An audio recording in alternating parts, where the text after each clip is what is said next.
സൗജന്യ യാത്ര സ്ത്രീകൾക്ക് മുഴുവനും സൗജന്യ യാത്ര എന്ന് പറഞ്ഞ ഈ പ്രഖ്യാപനം വളരെയേറെ ജനകീയമാണ്. അത് ഈ വന്നിരിക്കുന്ന UDF സർക്കാരിന്റെ ഒരു ജനകീയ മുഖമാണ് കാണിക്കുന്നത്. അത് നടപ്പിലാക്കുമ്പോൾ ഉണ്ടാകുന്ന ബാധ്യതകൾ അല്ലെങ്കിൽ നടപ്പിലാക്കുന്നതിനുള്ള ചെലവുകൾ എന്താണെന്നുള്ളത് സർക്കാർ തന്നെ ഏറ്റെടുക്കുമെന്ന് ബഹുമാനപ്പെട്ട മുഖ്യമന്ത്രി ശ്രീ VD സതീശൻ അവർ നേരത്തെ തന്നെ പ്രഖ്യാപിച്ചിട്ടുള്ളതാണ്. കഴിഞ്ഞ കാലഘട്ടങ്ങളിലൊക്കെ KSRTCയുടെ ശമ്പളവും പെൻഷൻ ഉൾപ്പെടെയുള്ള ആനുകൂല്യങ്ങൾ, തൊഴിലാളികളുടെ ആനുകൂല്യങ്ങൾ ഉൾപ്പെടെയുള്ളവ മുടങ്ങിയപ്പോൾ ഉണ്ടായ പോലത്തെ നടപടികൾ ഈ സർക്കാരിൽ നിന്ന് ഉണ്ടാവുകയില്ല എന്നുള്ളത് ഈ സർക്കാരിന്റെ മുഖത്തിൽ നിന്നും ഈ സർക്കാരിന്റെ നയങ്ങളിൽ നിന്നും ഈ സർക്കാരിനെ നയിക്കുന്ന മുഖ്യമന്ത്രിയിൽ നിന്നും നമുക്ക് നേരത്തെ തന്നെ വ്യക്തമായിട്ടുള്ളതാണ്.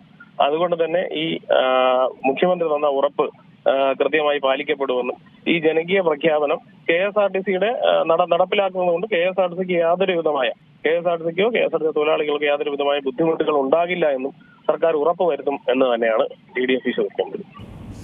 അതുതന്നെയാണ് ഈ ഒരു പ്രഖ്യാപനം നടപ്പാക്കുമ്പോൾ അത് ഈ പറഞ്ഞതുപോലെ നേരത്തെ പ്രൈവറ്റ് ബസ് അസോസിയേഷനും വലിയ രീതിയിലുള്ള ആശങ്ക പ്രകടിപ്പിച്ചിരുന്നു. ഇനി ഈ ബസ്സിലെ യാത്രക്കാർ കുറയുമോ എന്നുള്ള കാര്യങ്ങളൊക്കെ അവരുടെ ഭാഗത്തുനിന്നും ഉണ്ടായിരുന്നു. അവരുടെ എല്ലാവരുടെയും ഒരു ആശങ്കയൊക്കെ പരിഗണിച്ചുകൊണ്ടുള്ള അത് ഒരു യാഥാർത്ഥ്യത്തിലേക്ക് തന്നെ ആയിരിക്കില്ലേ സർക്കാർ പോകുന്നത്? തീർച്ചയായിട്ടും ഇതൊരു തികച്ചും ജനകീയമായിട്ടുള്ള ഒരു പ്രഖ്യാപനമാണല്ലോ. അപ്പൊ അത് എല്ലാ ഈ സ്ത്രീകളെന്ന് പറയുമ്പോൾ അതിനകത്ത് തൊഴിലാളികളുണ്ട്, വിദ്യാർത്ഥിനികളുണ്ട്, അതുപോലെ തന്നെ പല തലത്തിൽ ജോലി ചെയ്യുന്ന ആൾക്കാരുണ്ട്, വീട്ടമ്മമാരുണ്ട്.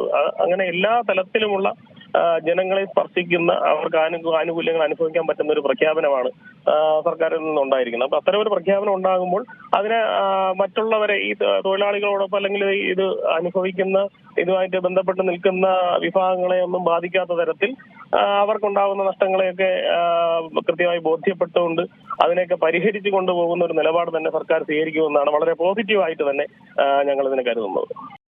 ഏറ്റവും പുതിയ വാർത്തകളും വിശേഷങ്ങളും വിരൽ തുമ്പിലറിയാൻ Zee മലയാളം ന്യൂസ് എല്ലാ ഡിജിറ്റൽ പ്ലാറ്റ്ഫോമുകളിലും ലഭ്യം.